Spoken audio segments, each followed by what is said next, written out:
என்னம்மா? அவரை வெளியே எல்லா இடத்துலயும் தேடி பார்த்தேன், அவர் எங்கேயும் இல்லையே. ஒருவேளை எனக்கு பூ பிடிக்கும்னு அத வாங்க போயிருக்காரா? எங்க அவரு சொல்லுங்க. அத பத்தி தான் நான் உங்ககிட்ட கொஞ்சம் பேசணும். நானும் உங்க புருஷனும் 8 வருஷமா ஒன்னா வேலை பார்த்தோம். அவரோட பெஸ்ட் ஃப்ரெண்டுனா நீங்க 10 வருஷமா சிவராமா வருவான்னு நம்பி காத்துட்டு இருக்கிறதா கேள்விப்பட்டேன். அது தெரிஞ்சது நான் ரொம்ப ஷாக் ஆயிட்டேன்.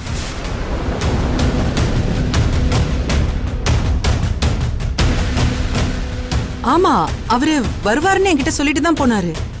நீங்க என்ன பேசுறீங்க? இருவேணும், அவர் எது சொல்ல வர்றாரு கேப்போம். நீங்க சொல்லுங்க சார். இது சொல்றதுக்கே என் மனசு கஷ்டமா இருக்கு. சிவராமா உயிரோட இருந்தா தானே அவன் திரும்ப வர்றதுக்கு.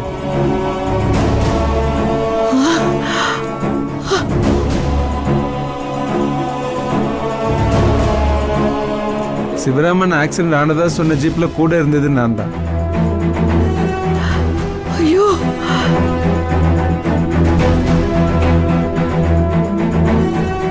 அப்ப அடிபட்டதுல தான் என் கால் இந்த மாதிரி ஆயிடுச்சு.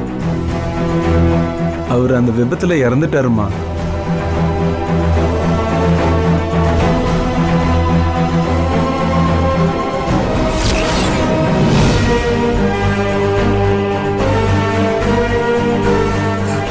ஏங்க, யாருங்க நீங்க? எதுக்காக எங்க வீட்டுக்கு வந்து ஏன் புருஷனை பத்தி நீங்க தப்பா பேசிட்டு இருக்கீங்க? ஓஹோ கனகா, நீ இவரை கூட்டிட்டு வரும்போதே தெரியும் இதெல்லாம் உன் வேலையா தான் இருக்கும்னு. சொல்லு கனகா, இது உன் வேலை தானே? நீ சொல்லி தானே இவர் இப்படி எல்லாம் சொல்றாரு.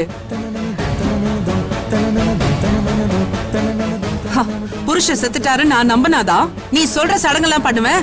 உனக்கு நல்லது நடக்கும்னு நினைச்சுதானே நீ இப்படி எல்லாம் சொல்லிருக்க? சொல்லு கனகா. என்ன இது வம்பா போச்சு? இந்த வீட்ல எது நடந்தாலும் நான் தான் காரணமா?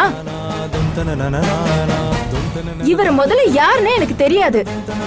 பொய் சொல்லாத கனகா, தயவு செஞ்சு பொய் சொல்லாத. ஏய், உண்மையை சொல்லுடி, இது ஓ வேலை தானே. அதான் என்னத்த பேசிட்டு இருக்கீங்க? அவதான் புரியாம பேசுறானா நீங்களுமா? நான் ஏன் இப்படி ஆளை கூட்டிட்டு வந்து சொல்ல வைக்கணும்? சிங் சார் சொல்லுங்க, நானா உங்களை செட் பண்ண? நான் பொய் சொல்லம்மா, நான் சொல்றதெல்லாம் உண்மைதான்.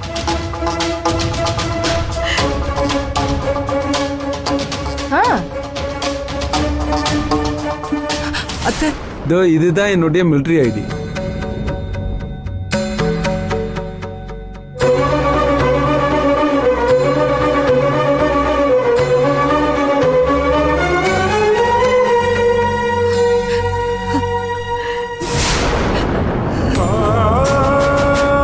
இங்க பாருங்க, இது நானும் அவரும் சேர்ந்து எடுத்த போட்டோ.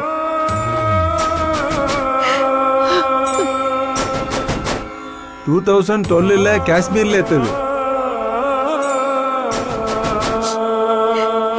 என்ன தம்பி, நல்ல விஷயம் ஏதோ சொல்ல போறீங்கன்னு பார்த்தா நீங்க பாட்டுக்கு என்னென்னமோ சொல்றீங்களே. நீங்க நிஜமாதான் சொல்றீங்களா? அம்மா, என் நண்பனை பத்தி நானே பொய் சொல்லுவேன். அம்மா சொல்லுங்க. ஐயோ,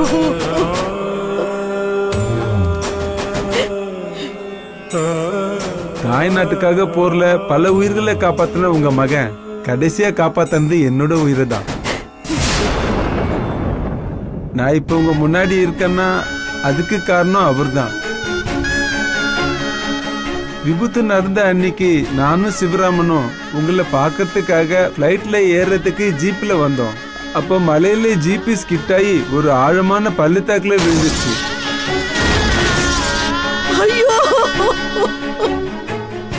எங்க 2 பேருக்கும் ரொம்ப அடிபட்டு ரத்தம் போயிட்டே இருந்தது. நாங்க ஒரு ஆழமான இடத்துல விழுந்துட்டோம். அப்ப நான் ஒரு கிளைய பிடிச்சி உயிருக்காக போராடிட்டு இருந்தேன். என்ன அவன்தாம்மா கை கொடுத்து மேலே தூக்குனான். என்னை காப்பாத்த போய் அவன் ஸ்கிட் ஆகி உள்ளே விழுந்துட்டான்.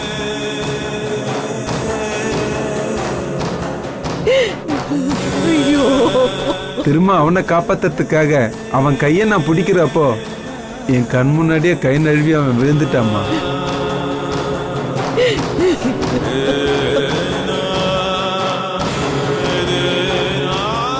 அவனோட கையிலேருந்த இந்த விலையில் மட்டும்தான் எனக்கு கட்சுது.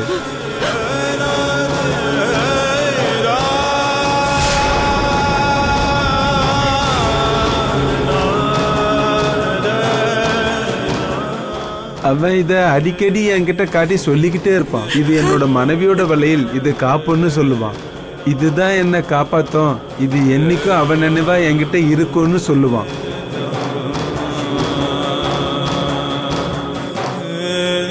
கடைசியில இதை மட்டும்தான் என்னால காப்பாத்த முடிஞ்சது. என் நண்பனை என்னால காப்பாத்த முடியல. அவன் என் கண் முன்னாடியே செத்துட்டாமா.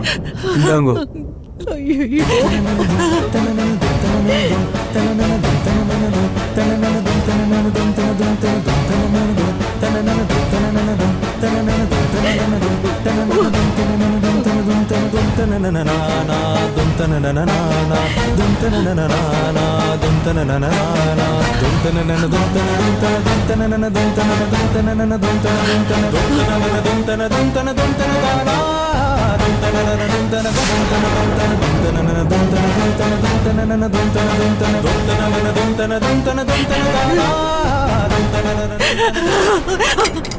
இல்ல